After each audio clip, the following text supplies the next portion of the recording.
Fala, minha gente. A noite tá boa. Ideal pra gente contar uns causinhos na beira da fogueira. Então já dá aquele joinha maroto e não se esqueça de se inscrever no nosso canal pra dar aquela força pro véio aqui. E escreva nos comentários de onde você é e que horas está assistindo nossos vídeos. Então bora pros causos.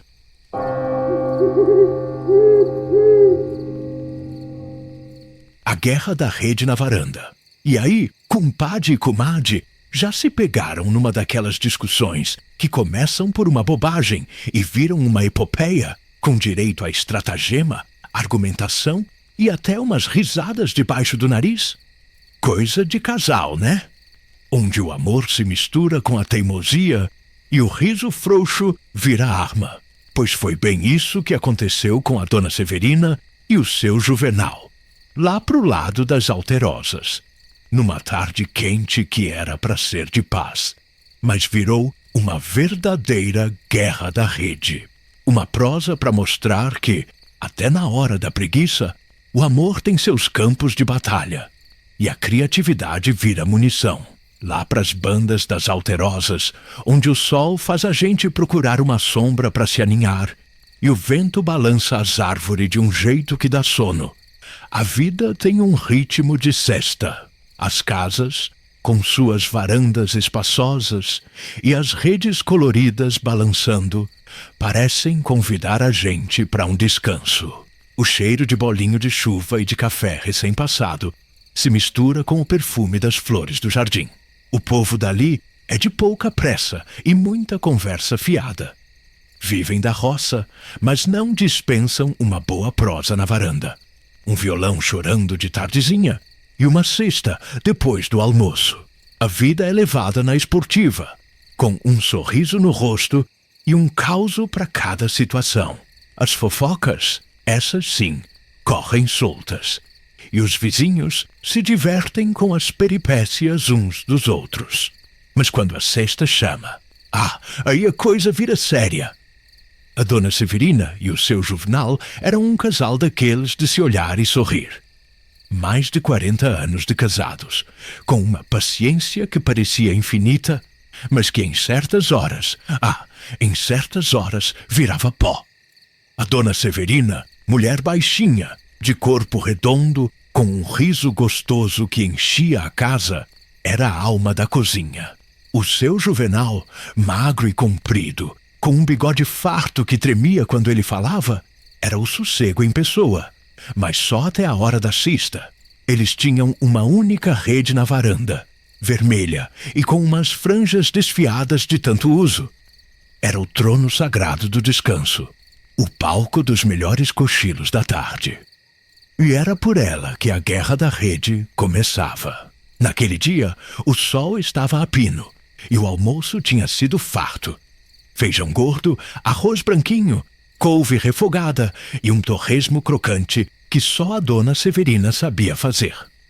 A barriga cheia pedia um descanso e a rede chamava. O seu Juvenal, mais rápido que um raio, já estava de olho no balanço da rede, pronto para se jogar nela. Mas a dona Severina, que não era boba nem nada, já vinha com a tática preparada. Juval, ela chamou com a voz meio manhosa. O senhor podia ir lá na horta pegar umas folhinhas de boldo para mim, que essa digestão não tá me fazendo bem. Seu Juvenal, que detestava boldo, mas que não queria negar nada à sua Severina, resmungou. Mas, Severina, logo agora, a cesta me chama. É rapidinho, meu bem. E a sua Severina aqui tá precisando. Ela respondeu, já com um sorriso disfarçado nos lábios. Ele, com a cara amarrada, se levantou e foi arrastando os pés pro fundo do quintal. Dona Severina, vendo a oportunidade, correu e se jogou na rede com um suspiro de alívio. Mas o Juvenal, esperto que só ele, já tinha sacado a jogada. Voltou com as folhas de boldo e, vendo a esposa estirada na rede, soltou um te peguei, Severina! A guerra estava declarada. Seu Juvenal, com sua voz grave e teatral, começou a argumentar. Ora, Severina, essa rede é minha. Fui eu quem preguei os ganchos na varanda. É meu direito de homem da casa. Dona Severina, com a voz esganiçada e um risinho no canto da boca, retrucou. Direito é o quê, Juvenal? Fui eu quem teceu essa rede, com minhas próprias mãos. E mulher que trabalha mais que homem merece o dobro do descanso. A discussão se estendeu, com argumentos descabidos e outros até que faziam um certo sentido. Seu Juvenal apelava para a idade, para o cansaço do trabalho no campo. Dona Severina, para as dores nas costas de tanto cozinhar e lavar. O vizinho Maneco, que passava na rua, parou para assistir ao espetáculo diário, rindo sem fazer barulho. Esses dois, viu? Dão mais trabalho que circo Mambembe. Ele pensava. A artimanha do seu Juvenal era a de dormir em pé. Ele se encostava na parede da varanda, fingia que estava cochilando, mas na verdade ficava de olho na rede, esperando a esposa se levantar. A dona Severina, por sua vez, apelava para a tática do espreguiçar estratégico. Ela se espreguiçava tanto que parecia que ia quebrar a coluna, só para mostrar o quanto estava cansada e precisando daquele descanso na rede. Teve dia que seu Juvenal, de puro desaforo, pegou um banquinho e sentou do lado da rede, lendo o jornal, só para dona Severina não ter paz. Ela, retalhando, começou a cantarolar modas de viola bem alto, desafinada que só ela, só para ele não conseguir dormir. As risadas dos dois, misturadas com os resmungos, viravam a trilha sonora da sesta na varanda. Até que num dia, o seu Juvenal teve uma ideia. Chegou com 2 cordas e amarrou na varanda ao lado da rede. Pronto, Severina, agora sim, cada um no seu quadrado. Essa aqui é a minha rede e essa corda é para você se balançar. Dona Severina, com os olhos arregalados, não aguentou e caiu na gargalhada. Seu Juvenal, o senhor me mata de rir. Onde já se viu uma coisa dessas? E ali, no meio da gargalhada, a guerra da rede se transformou numa trégua. Eles se olharam, riram da própria bobagem. E seu Juvenal, num gesto de cavalheirismo caipira, levantou-se da rede e chamou a esposa. Vem cá, Severina, essa rede é grande para um só. Vamos caber os 2 nela. E assim, apertadinhos, com um braço do Juvenal por cima da Severina e a cabeça dela encostada no ombro dele, eles finalmente tiraram a cesta na rede. A guerra tinha virado um armistício de carinho e risada. E aí, compadre e comadre, não é que a vida da gente é cheia dessas guerras bobas, que no fim só servem para estreitar os laços e arrancar umas boas risadas? A história da dona Severina e do seu Juvenal nos mostra que o amor também é feito de teimosia, de pequenas brigas e de uma boa dose de humor para levar a vida na esportiva. Quantas vezes a gente não se prende em discussões sem sentido, esquecendo que o mais importante é o carinho e a união? Se você fosse o seu Juvenal, qual artimanha engraçada você usaria para conseguir a rede? E se fosse a dona Severina, como você desarmaria o marido? Pense bem, que a vida a 2 é uma rede que a gente balança junto, e o mais gostoso é se enrolar nela, mesmo que seja para disputar o melhor lugar.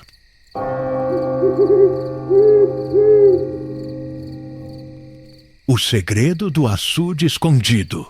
E aí, minha gente, já repararam como a vida da gente, às vezes, é que nem água de rio, que corre mansa por cima, mas lá no fundo pode ter uma correnteza forte, escondendo segredos e mistérios? A gente vive lado a lado com quem a gente ama. Mas será que a gente conhece de verdade o que se passa no coração do outro? Tem coisa que fica ali, guardada, remoendo, até que um dia transborda e muda o rumo de tudo. Pois foi bem isso que aconteceu com a Dona Rosa, lá pras bandas do Campo Alegre, num causo que envolve um açude, um segredo e um amor que parecia de papel. Essa prosa vai ter gosto de revelação e cheiro de tristeza, mas também vai mostrar a força que uma mulher tem quando a verdade bate à porta. Lá pro lado do Campo Alegre, onde as casas se espalham pelos morros como pintinhos fugidos da galinha, o sol nasce banhando tudo de dourado e o ar tem cheiro de orvalho e terra molhada. É um lugar de gente pacata, que vive da lida na roça, do gado no pasto e do que a terra generosa oferece. As conversas nas varandas são lentas, regadas a café coado e causos antigos, e o tempo parece que se estica, sem pressa para passar. As moças ainda namoram nos bailes de roça, e os homens se reúnem para jogar truco e beber cachaça na venda do seu Elias. A vida ali é simples, mas cheia de uma sabedoria que vem do chão e do céu. Mas debaixo de tanta calmaria, a vida, vez ou outra, prega umas peças que viram a gente do avesso e mostram que nem tudo é o que parece. A Dona Rosa era um retrato da mulher do campo, pele queimada do sol, mãos calejadas do trabalho, mas com um brilho nos olhos que denunciava um coração bom.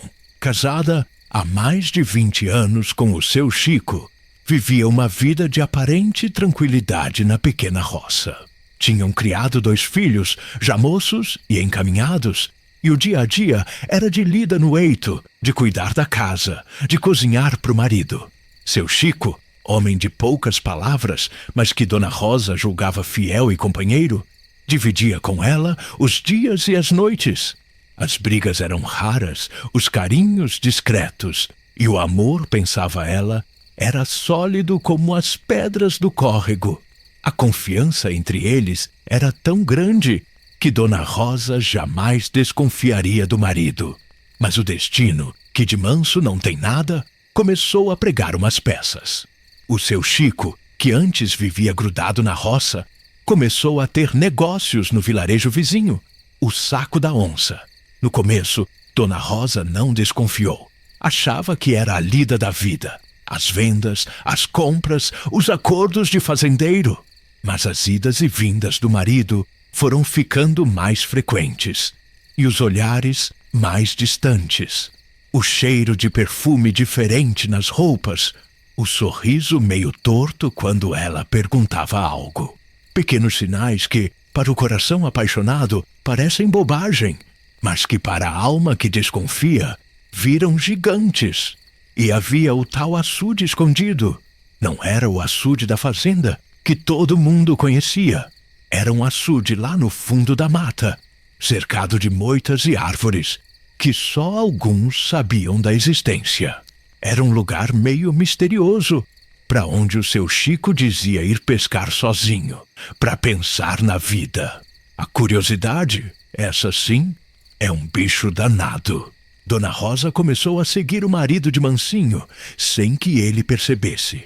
Um dia, disfarçada, foi atrás dele quando ele disse que ia para o Saco da Onça.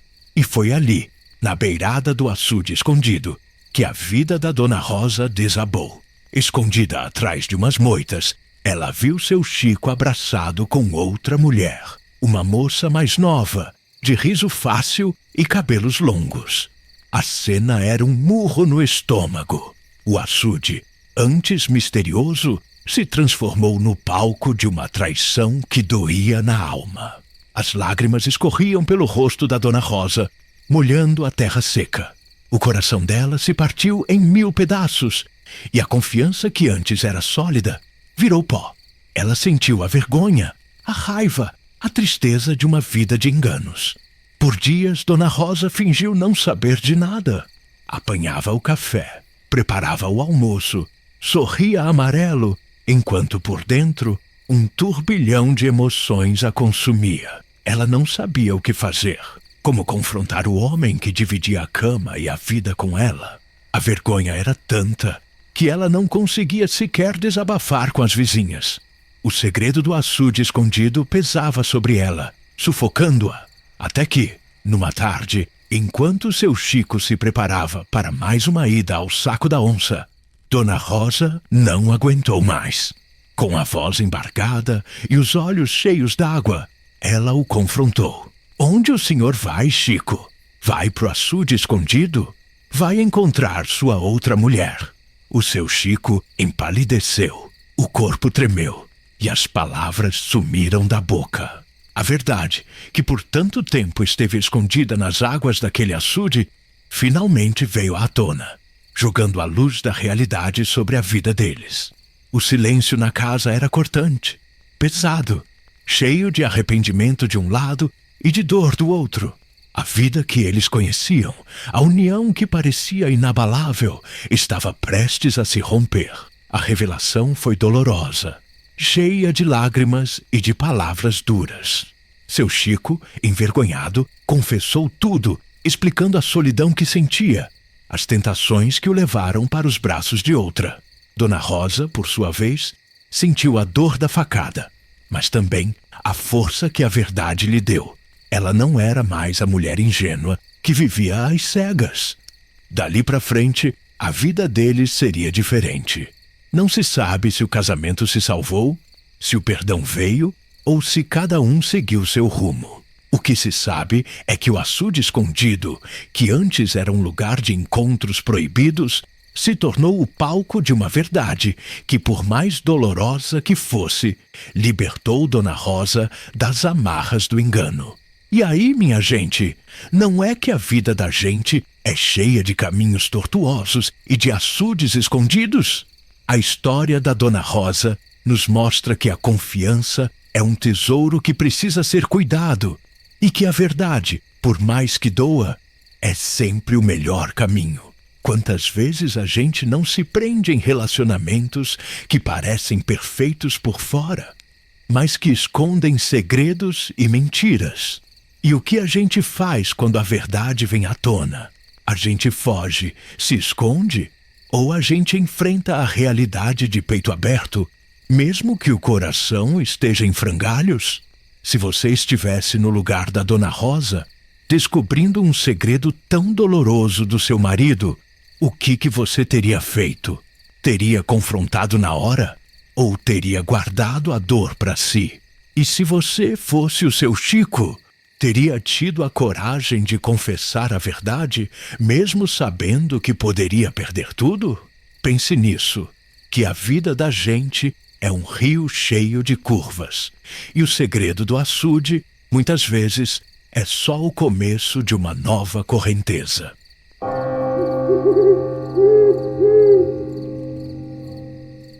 O tambor do Santo Esquecido.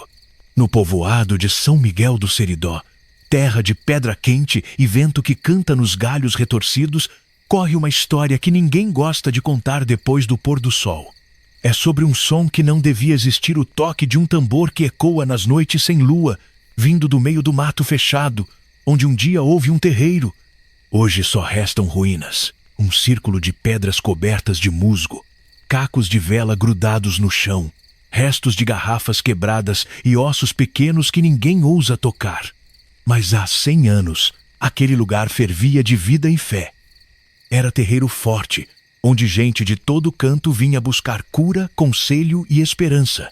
Tocava-se tambor até a madrugada, chamando o santo, girando o corpo, levantando pó na dança que fazia o chão tremer. Tudo acabou depois da seca grande, quando a fome varreu o povoado. Dizem que um babalorixá poderoso fez promessa para trazer chuva, mas o povo perdeu a paciência, chamou padre, chamou polícia, e o terreiro foi destruído a machado e fogo. Espalharam sal na terra, jurando que nada mais nasceria ali, e esqueceram o santo que morava naquele lugar. Esqueceram, mas ele não esqueceu. Desde então, em certas noites, quando o vento sopra grosso e o céu se fecha de breu, ouve-se um som vindo do mato. Tum, tum, tum, tum, tum, tum. Um toque lento, pesado, que faz o peito acompanhar sem querer. Quem mora perto tranca a porta, apaga a luz e se cobre até a cabeça, porque sabe que não é som de gente. Mas sempre aparece um curioso. Sempre tem quem diga que é mentira, que vai lá ver. Alguns voltam contando que ouviram o tambor de perto, firme, como se uma roda inteira dançasse. Outros não voltam. E os que voltam, voltam diferentes. Os olhos fundos, sem brilho, a boca murmurando cantigas que ninguém entende. Passam o dia rodando no terreiro da própria casa, girando os braços, os pés batendo no chão num ritmo invisível. Até que um dia somem de vez. Dona Firmina, a rezadeira velha, diz que é o santo esquecido chamando gente para dançar com ele. Que o tambor não é só som, é voz, é convite, é laço. Quem escuta e deixa o corpo acompanhar, perde o caminho da volta. Porque a dança não acaba nunca, continua do lado de lá, onde os vivos não podem seguir. Teve um rapaz, certo dia, que resolveu gravar o som. Levou máquina, microfone, foi com coragem. A fita que voltou só tinha isso. Batida seca de tambor e um coro de vozes fundas, graves, cantando um ponto que arrepiava até o osso.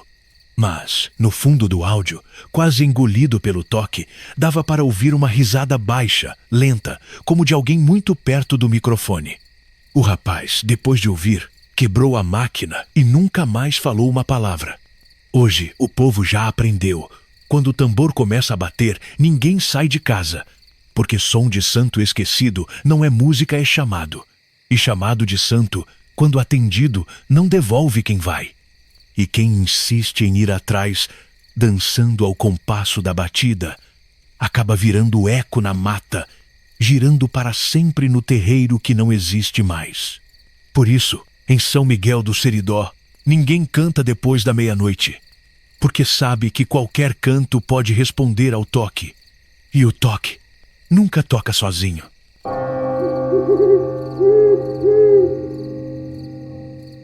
A sabedoria da terra e os ciclos da vida. Sabe aquelas coisas que a gente demora para entender, mas quando entende, muda tudo? Pois é, a vida é desse jeito. Um dia você tá achando que sabe de tudo. No outro, a própria terra te mostra que você não sabe é nada. E eu tô falando de terra mesmo, aquela de plantar, que entra debaixo da unha, que tem cheiro forte de chuva, aquela que faz a gente sujar o pé descalço e sentir um arrepio bom subindo pela espinha. A terra tem segredo. Segredo que só quem abaixa as costas, pega a enxada e escuta o silêncio dela é que consegue ouvir. E foi isso que a Marina descobriu. Mas não foi num dia só, não. Foi num tanto de dia, num tanto de conversa, num tanto de silêncio também. Porque a terra fala é baixinho, e quem vive correndo não escuta nada. Marina era daquelas moças estudadas, sabe? Formada em agronomia, cheia de diploma bonito pendurado, falando difícil que só. Ficou uns anos bom na cidade grande, aprendendo as coisas que os livros ensinam. Mas livro nenhum mostra o cheiro da terra molhada depois da chuva, nem a agonia que dá quando a plantação seca no sol quente e a gente fica olhando para o céu, esperando um milagre que às vezes demora, mas sempre vem. Isso livro nenhum ensina. E Marina achava que sabia de tudo, coitada. Até o dia que o pai dela, o velho seu Tonico, chamou a moça para voltar para a fazenda da família. Não chamou com palavra bonita, não. Só disse: filha, se você quer entender a vida, volta para a terra que te criou. O resto é só enfeite. A Marina veio meio contrariada, porque a cidade tinha virado o mundo dela. Mas no fundo, tinha uma saudade escondida, sabe? Daquele cheiro de café fresco coado no pano, do barulho do galo cantando de madrugada, da prosa boa na beira do fogão a lenha. E foi assim que ela chegou, com a mala cheia de roupa moderna, o coração cheio de dúvida e a cabeça cheia de ideia difícil. A fazenda era uma belezura, daquelas que parece pintura. Sabe aqueles morros que vai longe, se perdendo no horizonte? Então, lá tinha um tanto. A estrada era de terra vermelha, daquela que gruda no sapato quando chove e levanta poeira quando seca. De um lado e do outro, pasto verdim, umas vacas preguiçosas mastigando devagar. e umas árvores grandes fazendo sombra pros passarinhos cantar. O cheiro, o cheiro! Era mistura de capim fresco, café torrando e terra úmida. Coisa que só quem já respirou no peito sabe o que é. O povo dali era simples, mas sabedor demais. Falava pouco, mas cada palavra parecia ter raiz fincada no chão. Gente que aprendeu a medir o tempo, olhando para o céu, prevendo chuva pela cara do vento, sentindo a hora certa de plantar só de encostar a mão na terra. Não tinha estudo grande não, mas tinha uma sabedoria que não cabe em livro nenhum. E era no meio desse povo que a Marina ia ter que aprender outra vez o que pensava que já sabia. No primeiro dia, o pai dela não perdeu tempo. Levantou cedo, quando ainda tinha sereno na grama, e chamou: Marina, vamos comigo. Hoje nós tem serviço. Ela levantou meio resmungando, acostumada com vida de apartamento, café pronto e relógio mandando no tempo. Mas lá, o relógio era outro. Era o canto do galo, a claridade do sol, a hora que a sombra batia na cerca. Subiu na caminhonete com o pai e foram para a roça. Chegando lá, seu Tonico apontou para um pedaço de terra já revolvido. Tá vendo isso aqui? Amanhã vai nascer vida aqui. Mas antes disso, precisa morrer muita coisa. Marina estranhou. Morrer? Como assim, pai? Ele sorriu daquele jeito manso. Cê vai aprender, fia. Para plantar, precisa limpar. Precisa arrancar mato velho, jogar fora raiz ruim, deixar a terra respirar.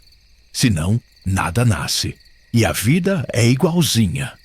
Às vezes nós segura coisa que não presta mais, coisa que já secou, e quer que a vida floresça por cima. Não dá certo. Primeiro tem que morrer para depois nascer de novo. Essas palavras ficaram na cabeça da Marina o dia inteiro, igual enxada que finca no chão e não sai fácil. E não era só conversa não. Enquanto capinava, ela via raiz velha sendo arrancada, mato sendo queimado, o chão ficando limpo para receber coisa boa. E pensava, será que minha vida também está precisando arrancar umas raízes ruins? Os dias foram passando e a Marina foi mudando devagar. Foi aprendendo a acordar cedo, a sentir no corpo a lida pesada, mas boa. Aprendeu que tem dia que a gente planta e só vê terra seca por semana inteira. E tem que ter fé que a chuva vem. Aprendeu que não adianta apressar o milho, que cada coisa tem seu tempo certo. Hora de nascer, hora de crescer, hora de descansar. E isso começou a fazer sentido para ela, porque na cidade ela vivia correndo, querendo tudo para ontem, e agora via que a terra não tem pressa. A terra ensina paciência, mas não foi fácil não, Teve dia que ela chorou escondida, com saudade do conforto da cidade, cansada de mão calejada, de unha suja de barro. Teve dia que brigou com o pai, achando que ele era teimoso, que não aceitava as técnicas modernas que ela aprendeu na faculdade. Mas seu Tonico só ria e dizia: estudo é bom, fia, mas estudo sem chão é igual árvore sem raiz. Qualquer vento derruba. Essas palavras doía, mas fazia sentido. E cada dia que passava, Marina ia entendendo que a vida era mesmo igual plantação.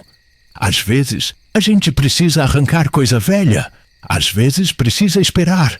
Às vezes, precisa ter fé. Porque a colheita não vem no dia que a gente quer. Vem no dia que tem que vir. E chegou o dia da colheita. Marina viu o campo cheio, verdinho bonito que só. Sentiu um orgulho que não cabia no peito. Olhou para o pai. E ele estava com o olho brilhando também. Não precisava falar nada. Era só silêncio e o barulho do vento passando no meio das plantas. E naquele instante, Marina entendeu tudo. Entendeu que a vida é feita de ciclo, que tudo tem começo, meio e fim. E que o fim não é fim coisa nenhuma. É só começo de outro ciclo. Quando voltaram para casa, depois da colheita, seu Tonico sentou no banco da varanda, passou a mão na barba e falou: Viu, minha filha? A terra ensina. Só precisa quem queira escutar. Marina sorriu e respondeu baixinho. Agora eu entendi, pai. Agora eu entendi.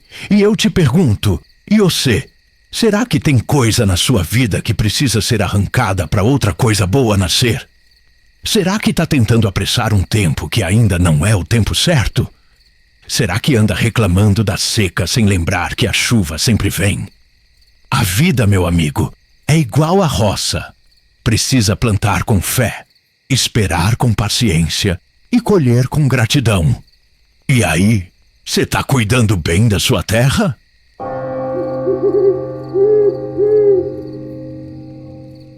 O amor proibido da filha do coronel. E aí, gente boa, já pararam pra pensar que o coração da gente é bicho teimoso? Que ele não escolhe hora nem lugar, nem mesmo a condição de quem a gente vai amar?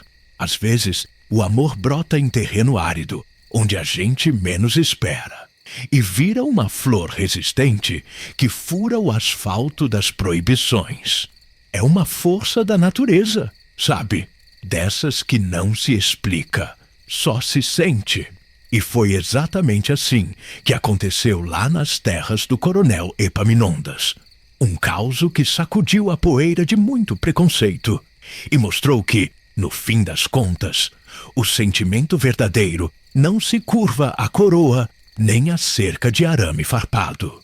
Se apruma na cadeira, que essa história de amor e rebeldia vai fazer a gente pensar em muita coisa.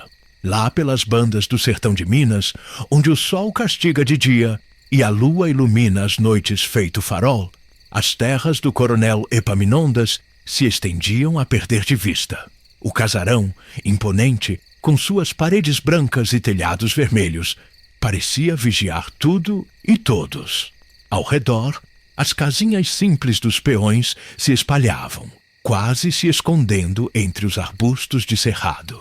O ar ali tinha cheiro de terra molhada depois da chuva, de gado no curral e de café coado no fogão a lenha. O povo daquelas bandas era de pouca conversa e muito trabalho. Gente sofrida, mas com uma fé que movia montanhas e um riso fácil para espantar as amarguras. As mulheres, de rosto marcado pelo sol, cuidavam da lida da casa e dos filhos, e os homens, com as mãos calejadas, domavam o gado e plantavam a roça. As fofocas, essas sim, corriam soltas, levadas pelo vento, e os segredos eram guardados a 7 chaves. A hierarquia ali era coisa séria. O coronel mandava e desmandava, e sua palavra era lei. Ninguém ousava questionar, nem mesmo a força da sua mão. Pois bem, nesse cenário de tradição e obediência, vivia a Mariana, filha única do temido coronel Epaminondas. Moça bonita que só ela, com os olhos cor de jabuticaba e um sorriso que desarmava qualquer um. Mas, ao contrário do pai, Mariana tinha um espírito livre. Gostava de ler, de andar a cavalo pelos campos e de conversar com o povo simples da fazenda. Ela não se encaixava na gaiola de ouro que o pai queria para ela, com os vestidos rodados e os chás da tarde com as moças da cidade. O coronel, orgulhoso e autoritário, já tinha planos para o futuro da filha. Um casamento arranjado com o filho de um fazendeiro vizinho, para aumentar as terras e o poder da família. Mal sabia ele que o coração da Mariana já tinha dono.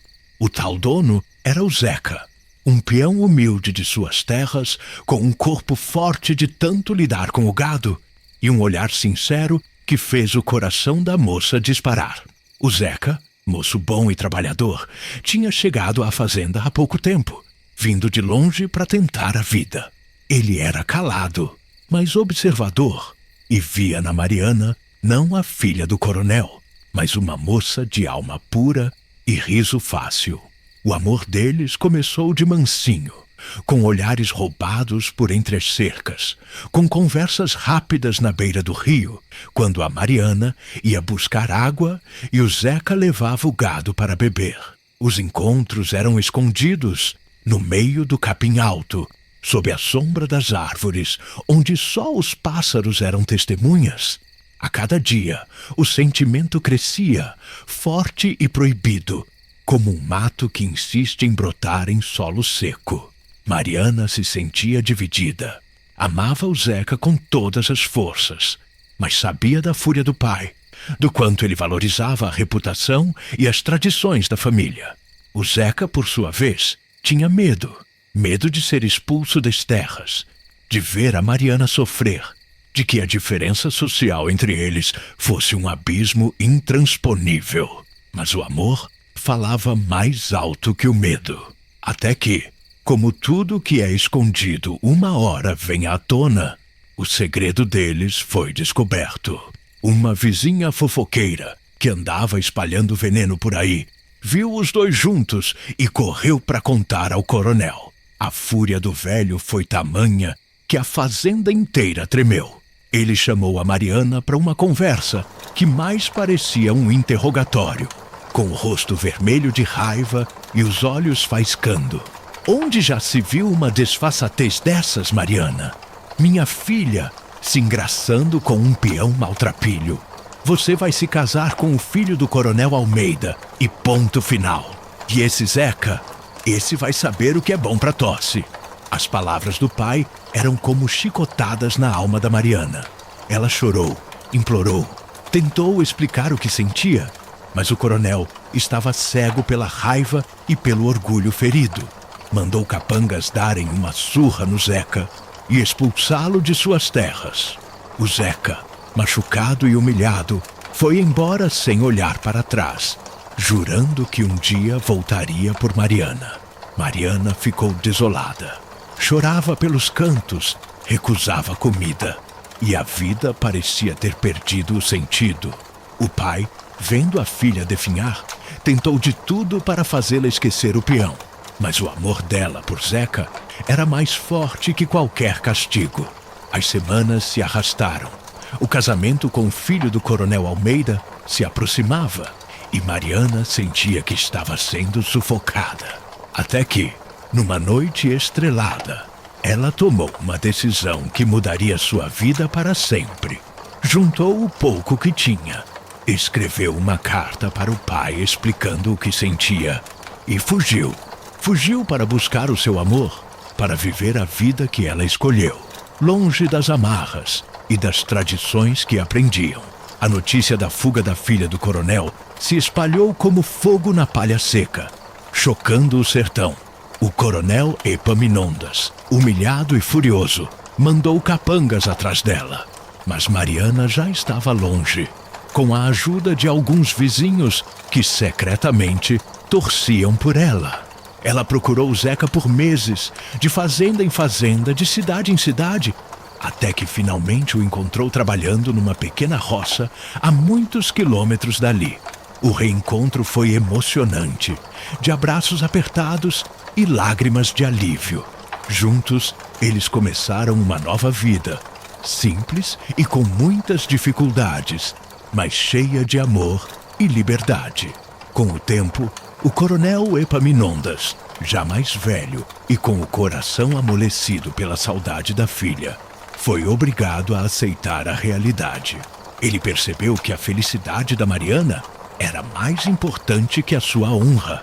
E assim, aos poucos, as feridas foram se curando e o amor quebrou as barreiras da tradição e da hierarquia. E aí, moçada, não é que essa história do coronel Epaminondas nos ensina uma baita lição? Mostra que o amor verdadeiro não se apega a títulos, a riquezas ou a posições sociais. Ele simplesmente acontece. A Mariana, mesmo com todo o conforto e a vida planejada, escolheu a liberdade de amar quem o coração dela mandou. Ela teve a coragem de enfrentar o pai, a tradição e o medo do desconhecido. Quantas vezes a gente não se prende em amarras invisíveis, em o que os outros vão pensar ou em isso não é pra mim. A gente se limita por medo, por comodidade, por tradição. Se fosse com você, no lugar da Mariana, você teria tido a coragem de largar tudo pra trás Por um amor que para muitos seria proibido?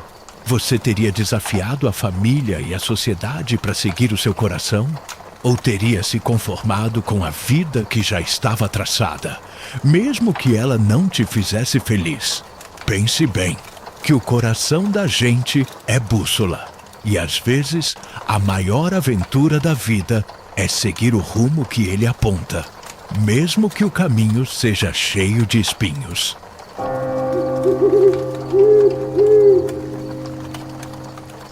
A enxurrada do velho moinho, no sopé do Morro das Três Cruzes, onde o rio serpenteia manso durante o verão e vira bicho bravio nas águas da cheia, havia um lugar que todo mundo conhecia, mas ninguém se atrevia a chegar perto quando as nuvens fechavam o céu.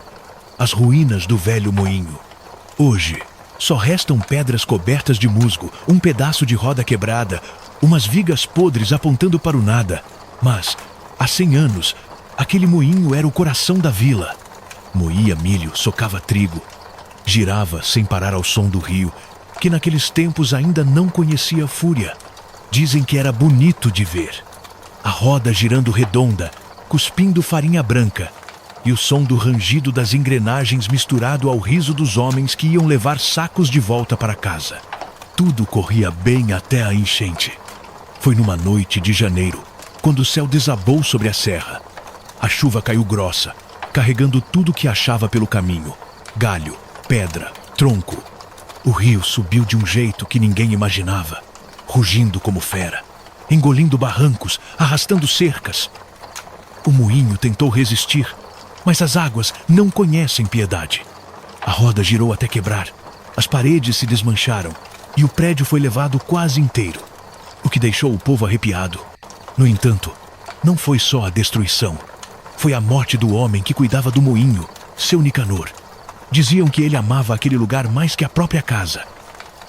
Era visto dia e noite mexendo nas engrenagens, ajeitando as pás, conversando com a madeira como se fosse gente. Quando a enchente veio, ele não fugiu. Amarrou-se com corda à estrutura do moinho, gritando para o rio: "Se você levar ele, me leva junto." E levou. O corpo de Nicanor nunca foi encontrado. Uns diziam que tinha virado lama no fundo do rio. Outros que a água o carregou até longe. Mas a alma ficou. Desde então, todo inverno. Quando a chuva engrossa e o rio começa a rugir, quem mora perto ouve um som que arrepia até os ossos: o ranger do moinho. Como se a roda voltasse a girar no escuro, mesmo sem ter corpo nem engrenagem. Um gemido longo, arrastado, misturado ao barulho da água. Crec, crec, crec. E não para por aí. Quem teve coragem ou azar de passar perto do velho moinho nessas noites, jura por tudo que é santo. Há um vulto molhado, parado na beira do rio, alto, magro, com roupas grudadas no corpo, pingando água sem parar. Não fala, não se mexe, só fica ali, olhando para a correnteza, como quem espera algo voltar. Uma moça que ia levar remédio para a mãe doente contou que viu. Disse que o vulto levantou a cabeça devagar, e os olhos não tinham branco, só um brilho turvo, como água suja de enchente. Ela largou tudo e correu, com as pernas batendo umas nas outras, e chegou em casa muda de susto. Os mais antigos dizem que Nicanor ainda tenta reconstruir o moinho, que na cheia arrasta pedras invisíveis para o mesmo lugar, tentando erguer o que perdeu. Por isso, às vezes de manhã, quando a água baixa, aparecem marcas estranhas no barro, como se mãos grandes tivessem arrastado blocos pesados durante a noite. Por isso ninguém se atreve a ficar por perto quando o céu escurece, porque, segundo a crença, se o vulto do velho moleiro chamar alguém pelo nome, a pessoa vai embora com a correnteza para ajudar na construção que nunca termina. Hoje, quem passa pela estrada velha nas noites de chuva, aperta o passo e reza baixinho, porque sabe, onde há ranger de madeira sem corpo, há promessa de alma presa. E no Morro das Três Cruzes, até a água carrega memória. E memória, quando não sossega, vira assombração.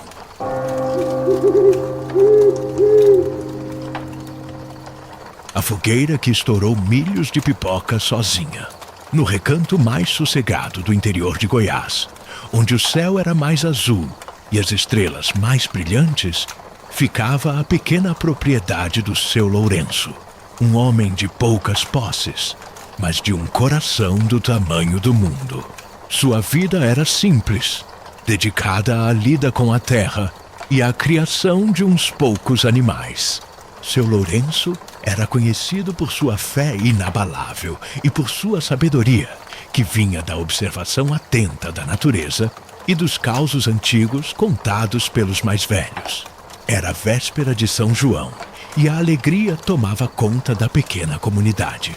Na fazenda do seu Lourenço, a tradição era acender uma fogueira grandiosa que iluminava o terreiro e aquecia as noites frias de junho.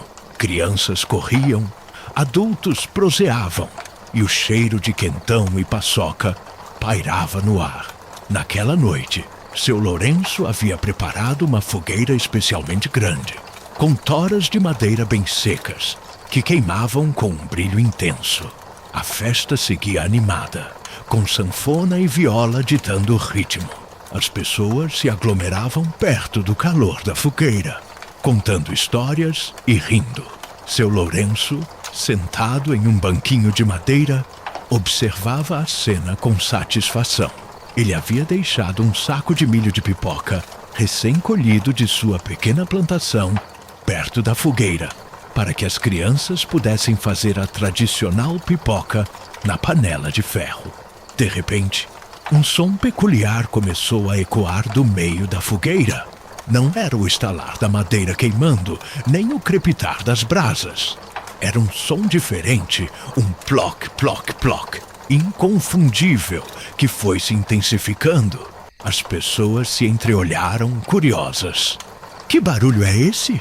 perguntou Dona Zefa, a vizinha mais curiosa. O som continuou, e então, para o espanto geral, pequenos pontos brancos começaram a saltar das chamas. Era pipoca.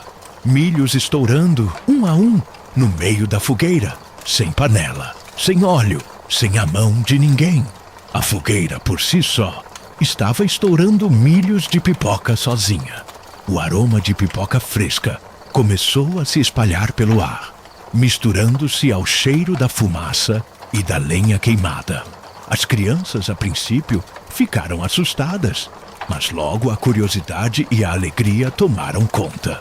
Elas apontavam para a fogueira, rindo e exclamando: "Olha a pipoca! A fogueira está fazendo pipoca!" Seu Lourenço, com seus olhos sábios, observava o fenômeno com um sorriso. Ele se levantou e se aproximou da fogueira. O saco de milho de pipoca que ele havia deixado perto estava intacto, a uma distância segura das chamas. O milho estava estourando diretamente das brasas, como se a própria fogueira tivesse vida e vontade própria. A cena era mágica e inexplicável. Alguns moradores se ajoelharam, achando que era um milagre de São João. Outros, mais céticos, tentavam encontrar uma explicação lógica, mas não havia nenhuma. Como o milho havia chegado ali? E por que estava estourando sozinho, sem panela, sem nada? Mistério ou milagre do milho? Só a roça explica. O padre Joaquim, que havia vindo de uma cidade vizinha para celebrar a missa de São João, foi chamado para testemunhar o ocorrido. Ele olhou para a fogueira, para a pipoca saltitante e para os rostos perplexos dos fiéis.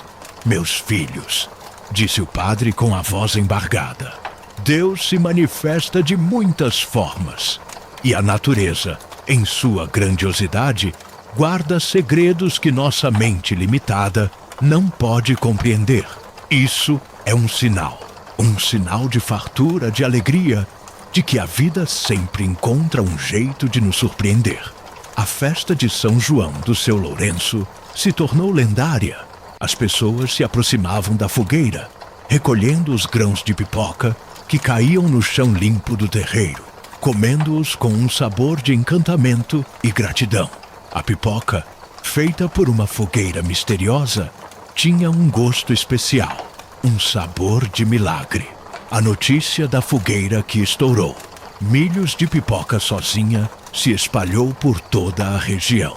Vizinhos de outras fazendas vinham visitar o seu Lourenço, curiosos para ver a fogueira milagrosa. Seu Lourenço, com sua calma habitual, apenas sorria e contava a história, sem tentar explicar o inexplicável. Ele acreditava que era a própria terra, em sua generosidade, que estava oferecendo um presente, uma forma de celebrar a vida e a colheita. O milho de pipoca, que antes era apenas um alimento, ganhou um novo significado em Vargem Bonita. Tornou-se um símbolo de esperança e de que a vida, por mais dura que fosse, sempre guardava surpresas e alegrias inesperadas. As crianças, inspiradas pela fogueira, passaram a contar a história para seus pais e avós, mantendo viva a memória daquele São João inesquecível. Com o passar dos anos, a fogueira do seu Lourenço continuou a ser acesa em todas as festas de São João. E, embora o fenômeno da pipoca estourando sozinha nunca mais tenha se repetido com a mesma intensidade daquela primeira vez, a lembrança do ocorrido permaneceu viva. Vez ou outra, um ou outro grão de milho, jogado acidentalmente nas brasas, estouraria como um aceno, um lembrete suave do milagre que havia acontecido. Seu Lourenço viveu muitos anos, um guardião daquela história que, para ele, não era apenas um mistério, mas uma manifestação da generosidade da vida. Ele ensinava aos seus netos a importância de respeitar a natureza, de ter fé e de estar sempre aberto às surpresas que o mundo rural, com sua simplicidade, podia oferecer. E assim, a história da fogueira que estourou milhos de pipoca sozinha se tornou um dos causos mais queridos de Goiás, um lembrete de que, na roça, onde a vida é mais próxima da terra e do céu, os milagres acontecem de formas inesperadas, e que a magia pode estar presente nas coisas mais simples, como uma fogueira de São João e uns poucos grãos de milho, que por um dia decidiram estourar sozinhos, para a alegria e o espanto de todos. E que sim, só a roça explica certas coisas que a razão não alcança.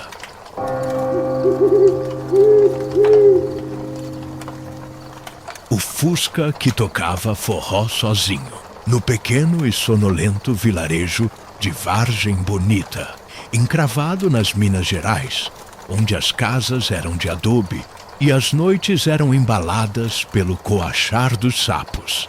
A vida segue, com a pintura desbotada e um motor que teimava em engasgar nas subidas. Ele era a paixão do seu Agenor, um aposentado que passava as manhãs na praça e as tardes cochilando na varanda. O carro ficava estacionado na garagem de madeira, quase um anexo da casa, e raramente saía, a não ser para ir à feira na cidade vizinha, o que acontecia uma vez por mês. O mistério começou numa madrugada de quarta-feira. Precisamente às 6 em ponto, um som estrondoso de sanfona e zabumba rasgou o silêncio de Vargem Bonita. Não era um som abafado, mas um forró pé de serra animado, com direito a refrão de voz grave e percussão marcante. Os moradores, assustados, levantaram-se das camas, achando que algum vizinho havia enlouquecido.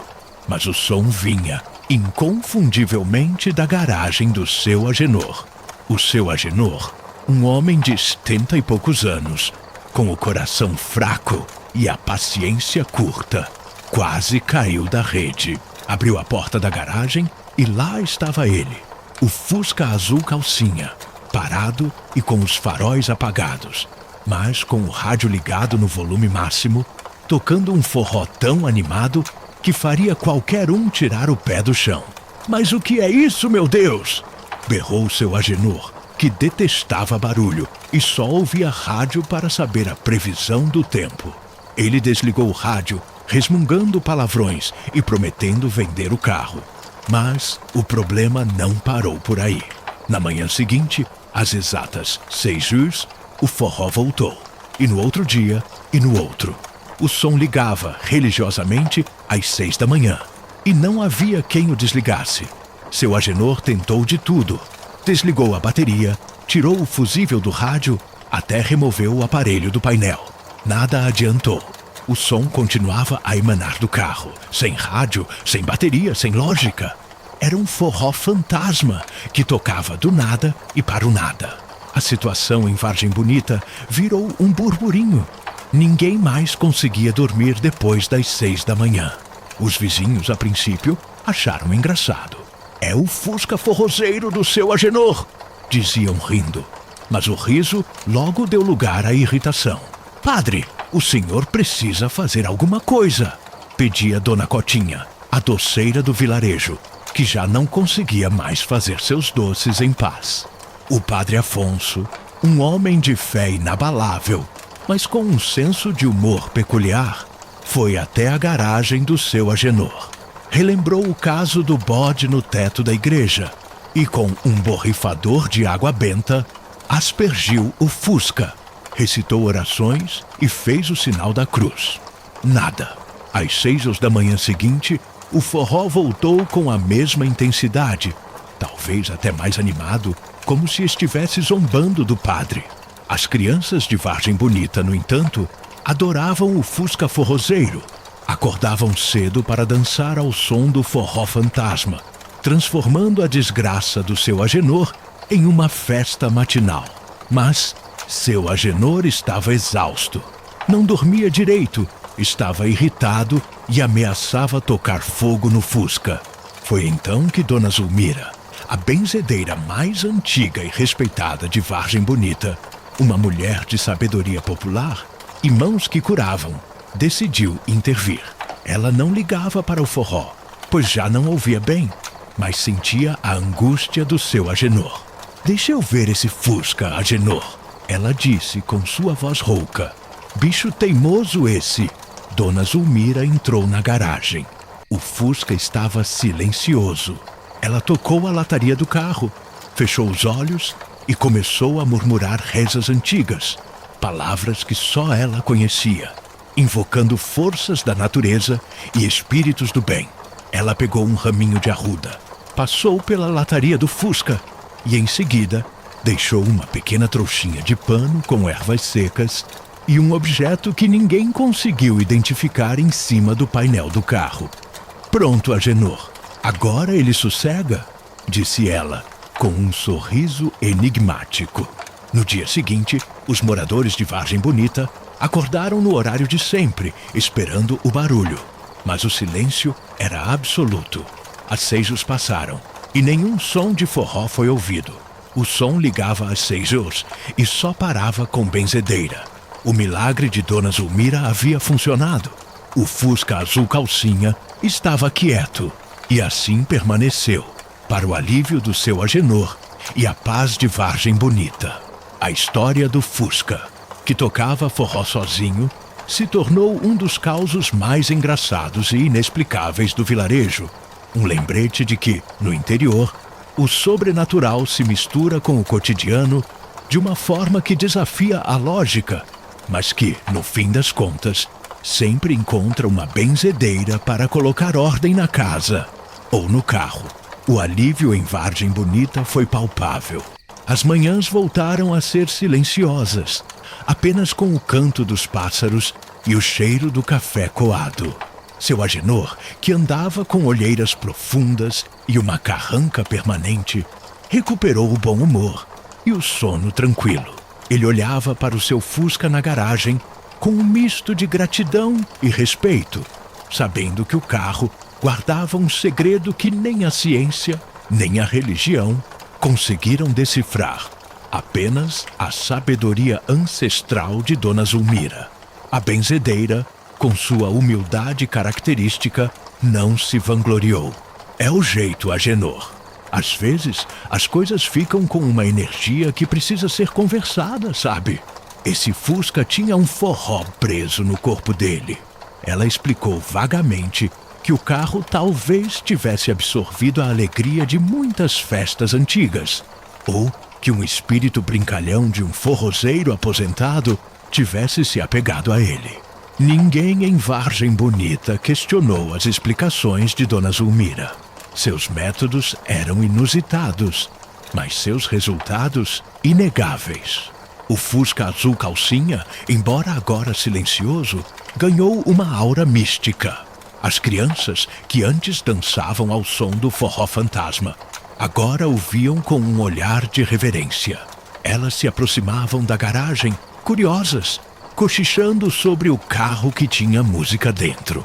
Seu Agenor, vez ou outra, abria a garagem para que as pessoas pudessem ver o Fusca, agora pacato, um testemunho mudo de um mistério que havia animado e exasperado o vilarejo. A história do Fusca, que tocava forró sozinho, se tornou a favorita nas rodas de prosa em Vargem Bonita. Era contada em todas as festas, em todos os encontros, e sempre rendia boas risadas e especulações. O padre Afonso, que não conseguira exorcizar o forró, agora contava a história com um sorriso, admitindo que há mais mistérios entre o céu e a terra do que sonha nossa vã filosofia e nossa água benta. Os moradores de Vargem Bonita aprenderam que o inusitado podia surgir de onde menos se esperava. O Fusca do seu Agenor, um objeto tão comum, havia se transformado em uma lenda, um lembrete de que a vida no interior é cheia de surpresas e que o folclore e a crença popular têm um poder imenso sobre a realidade. A fama do Fusca e da benzedeira atraiu até alguns pesquisadores de universidades interessados em fenômenos paranormais e cultura popular. Eles passavam dias em Vargem Bonita entrevistando seu Agenor e Dona Zulmira, mas nunca conseguiram uma explicação científica para o ocorrido. O mistério do forró fantasma permaneceu. Seu Agenor, grato a Dona Zulmira, passou a levar a benzedeira para todos os lugares onde ia, no agora silencioso Fusca. A cada ida à cidade vizinha, o carro, com sua história, virava a atração. E Dona Zulmira, com sua sabedoria, continuava a abençoar, curar e resolver os pequenos mistérios que surgiam em Vargem Bonita, sempre com um sorriso no rosto e a certeza de que a vida, por mais simples que fosse, estava cheia de coisas inexplicáveis e maravilhosas. O Fusca azul calcinha continuou a ser o fiel companheiro do seu Agenor por muitos anos. E mesmo depois que o tempo levou o bom velhinho, o carro permaneceu na garagem, um monumento silencioso ao episódio mais famoso de Vargem Bonita. Dizem que, em algumas noites de São João, se o vento soprar do jeito certo e a lua estiver no seu ponto mais alto, um eco fraco de sanfona pode ser ouvido vindo da velha garagem. Uma lembrança suave do tempo em que o som ligava às 6 horas e só parava com benzedeira. E do Fusca que, por um tempo, tocou forró sozinho e animou, à sua maneira, as manhãs de um vilarejo que jamais o esqueceria.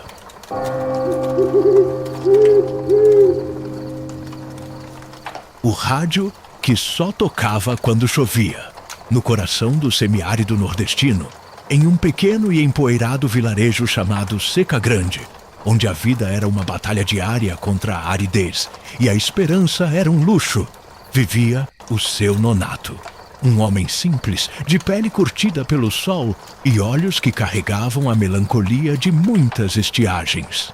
A maior riqueza de seu Nonato não era a terra, que mal produzia, mas um velho rádio de pilha, um presente de seu pai que ele guardava como um tesouro. O rádio era um modelo antigo, de madeira escura e botões giratórios, que já havia passado por muitas mãos e muitas estações. Em Seca Grande, onde a eletricidade era precária e a internet uma miragem, o rádio era a única janela para o mundo lá fora. A voz que trazia notícias, músicas e, por vezes, um pouco de alento. Mas o rádio do seu Nonato tinha uma particularidade que o tornava único, um mistério que intrigava a todos e que se tornou o causo mais famoso do vilarejo. Ele só tocava quando chovia, em dias de sol a pino. Por mais que seu nonato mexesse nos botões, trocasse as pilhas ou batesse na lateral do aparelho, o rádio permanecia mudo, um objeto inerte. Mas bastava uma nuvem mais escura surgir no horizonte e as primeiras gotas de chuva começarem a cair sobre a terra rachada, que o rádio, por si só, ligava.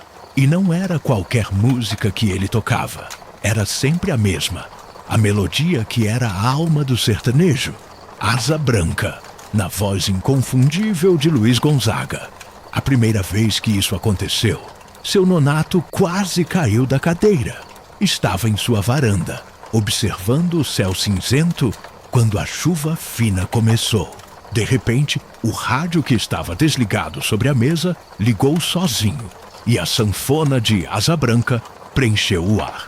Quando o verde dos teus olhos se espalhar na plantação, cantava a voz do rei do Baião, enquanto as gotas de chuva batiam no telhado de telha.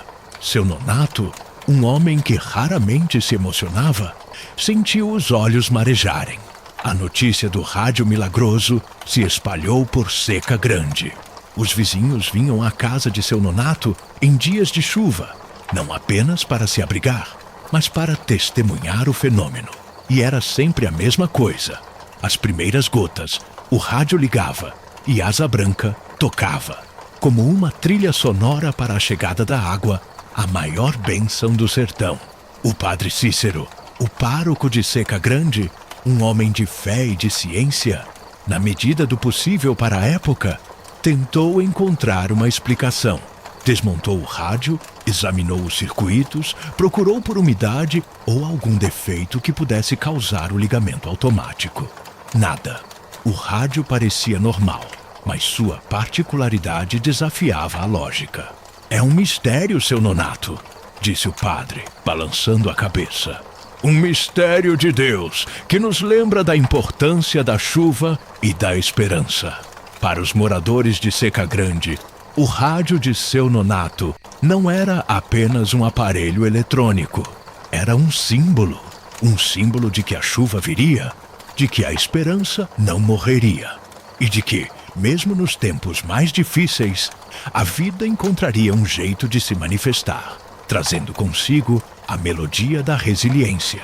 A música Asa Branca, que já era um hino para o povo do sertão, ganhou um significado ainda mais profundo. Cada vez que o rádio tocava, era um lembrete de que o ciclo da vida continuava e que o verde voltaria a brotar na plantação. O rádio do seu nonato se tornou uma espécie de oráculo. Em tempos de seca prolongada, quando a desesperança tomava conta, as pessoas olhavam para o rádio, esperando um sinal, uma gota de chuva que o fizesse ligar e tocar a melodia da esperança. E quando a chuva finalmente vinha, e o rádio, como um relógio, ligava as primeiras gotas, um suspiro de alívio e gratidão preenchia o ar de Seca Grande. Seu nonato, com sua calma habitual, tornou-se o guardião do rádio. Ele o mantinha limpo, protegido, e o ligava apenas quando a chuva começava, para que a magia não se perdesse. Ele sabia que o rádio era mais do que um objeto.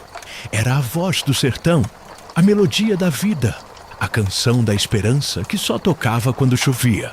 E que, com sua única música, Asa Branca, lembrava a todos que, mesmo na aridez, a vida e a fé sempre encontram um caminho para florescer. O rádio do seu nonato não apenas tocava Asa Branca quando chovia. Ele cantava a alma de Seca Grande. Aquele vilarejo, antes marcado pela resignação, começou a ver a chuva não apenas como uma necessidade, mas como um evento mágico, um espetáculo sonoro que trazia consigo a promessa de vida e a melodia do rei do Baião.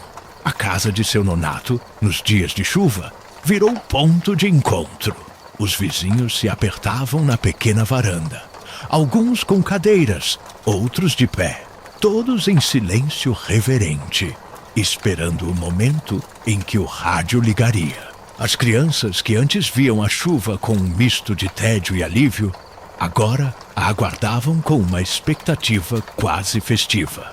O som da chuva no telhado de zinco, o cheiro de terra molhada e então a voz de Luiz Gonzaga, tudo se misturava em uma sinfonia de esperança. A fama do rádio se espalhou para além de Seca Grande. Viajantes e comerciantes que passavam pelo vilarejo ouviam a história e, em dias de chuva, faziam questão de parar na casa de seu nonato para testemunhar o fenômeno.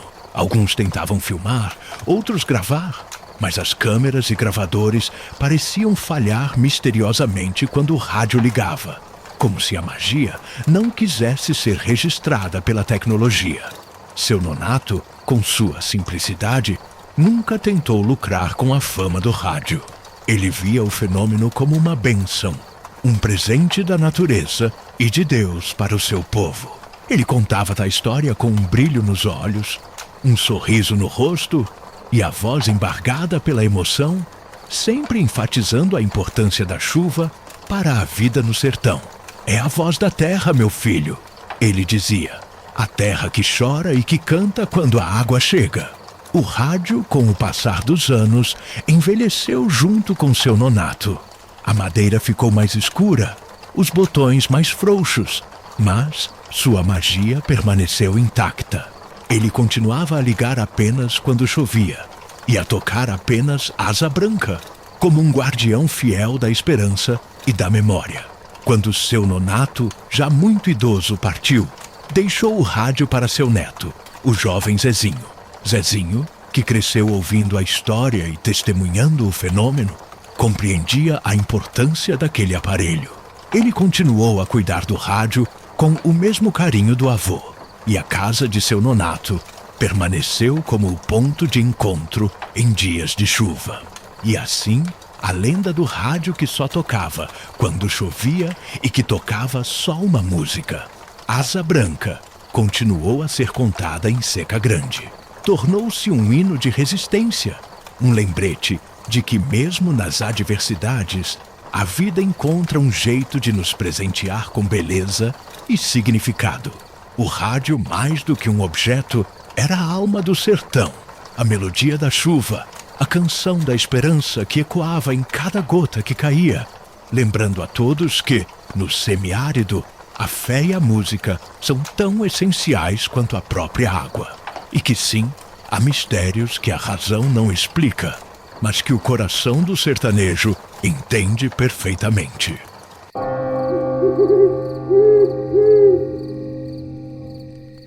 Eita, que prosa boa demais! O tempo passou que nem vimos passar. Se você gostou do vídeo, se inscreva no canal e ative as notificações para não perder os próximos episódios. Nos vemos no próximo vídeo. Até lá!